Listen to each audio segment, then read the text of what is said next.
Kita diskusi tentang SWF atau Sovereign Wealth Fund lebih dalam lagi sekarang. Kalau video terdahulu kita membicarakan secara garis besar apa yang Saudi Arabia lakukan, apa yang Norwegia lakukan, dan apa yang Uni Emirat Arab lakukan. Sekarang SWF kita bicara lebih dalam lagi. Memahami dunia SWF, Sovereign Wealth Fund modern, harus berbasis New Economic Model. Tidak bisa dilihat menggunakan Keynesian, tidak bisa menggunakan Neolib ekonomi. Melihat Neolib kapitalisme itu gampang. Kalau ada orang yang mengatakan takut inflasi, apa-apa menggunakan mistar penggaris grafik inflasi, itu mereka adalah berbasis ekonomi Keynesian. Pasti mereka Neolib.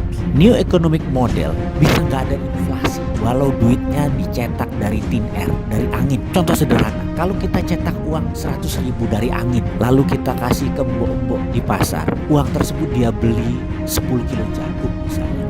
Lalu jagung tadi dia buat perkedel jagung yang dia goreng, lalu dia jual, dia dapat 100 buah perkedel jagung dan dijual masing-masing satuannya adalah Rp2.000. Dengan cara ini ada inflasinya enggak? Inflasi itu kalau duit diam, kalau nabung makan bunga itu inflasi. Kalau beli barang impor konsumtif itu pasti inflasi. Kita kembali ke pelajaran ala Neolibs di chapter yang lain. Sekarang kita ingin negara kita tidak berhutang lagi. Setuju ya? Masih mau coba pemahaman ekonomi Neolibs atau mau menggunakan modern ekonomi teori? Masih belum kapok ya?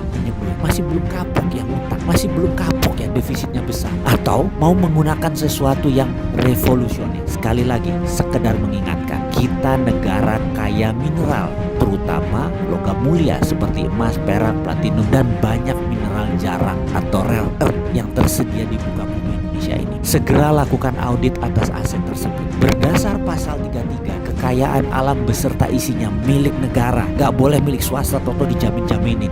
Bukan, milik negara.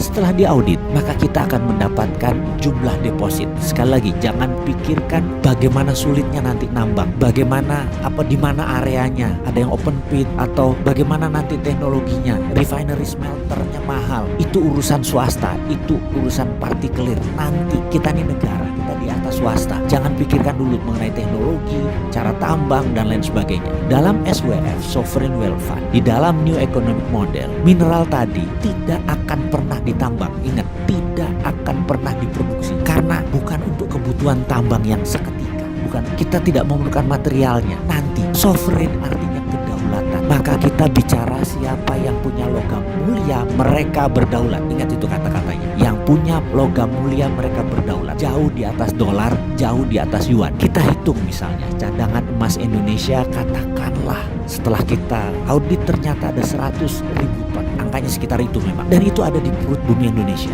Maka 100.000 ton tadi kita terbitkan surat berharga. Dan inilah harta Indonesia. Tidak ada satupun negara yang menolak bahwa itu adalah hartanya Indonesia. Nilainya bisa bilion-bilion dolar. Jauh di atas kekayaan Amerika, jauh di atas kekayaan Cina. Lalu katakanlah yang 20% senilai 20 ton kita mau jual sekarang. Siapa yang mau beli? Yang mau beli adalah negara yang miskin sumber daya alamnya. Katakanlah India. Mereka katakanlah mau membeli 1% atau 1.000 ton. Ya bayar sekitar 40 bilion dolar atau sekitar 600 triliun rupiah. Atau Papua Nugini mau membeli 0,2%, perlu 200 ton emas. Ya bayar 100 triliun rupiah. Dengan surat berharga tadi, mereka bisa memprint mata uang negara mereka sendiri. Mau 10 kali lipat, 100 kali lipat, ya mau.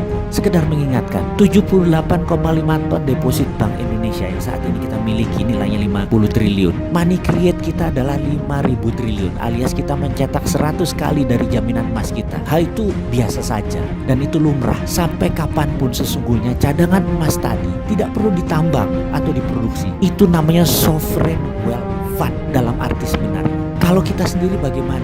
Kita mau nanya, berapa yang mau di-print? Berapa yang mau dipakai? Semua tergantung proyek berlapis 12 minimum. Lapis 12 itu seperti begini sederhananya. Kita punya 30 warteg. Kita mau buat warteg tersebut menjadi 100. Untuk menyuplai warteg tersebut kita perlu supplier ayam, perlu telur, perlu beras, jaringan distribusi, pupuk. Semuanya ikut dibangun. Sampai sawah, padi, pupuk, semua tanaman, pestisida, pabrik drone untuk nyiram pupuk cair tadi. Semua dibangun sekaligus berlapis 12 tadi. Jadi jalan tol yang saat ini dibangun harus 100% produk lokal. Kendaraan yang isi pun TKDN-nya, lokal kontennya harus di atas 80%. Kalau perlu pakai baterai listrik yang 100% buatan Indonesia, sehingga tidak impor BBM. Dan kendaraan itu pun mendistribusikan hasil pangan, pupuk yang semua buatan Indonesia. Kalau bangun jalan tol, besinya impor, isinya kendaraan asing bukan buatan Indonesia, pakai bensinnya impor, isinya pupuk impor, bangunnya pakai ngutang. Lah bingung kita ngurus kalau kayak gini nanti.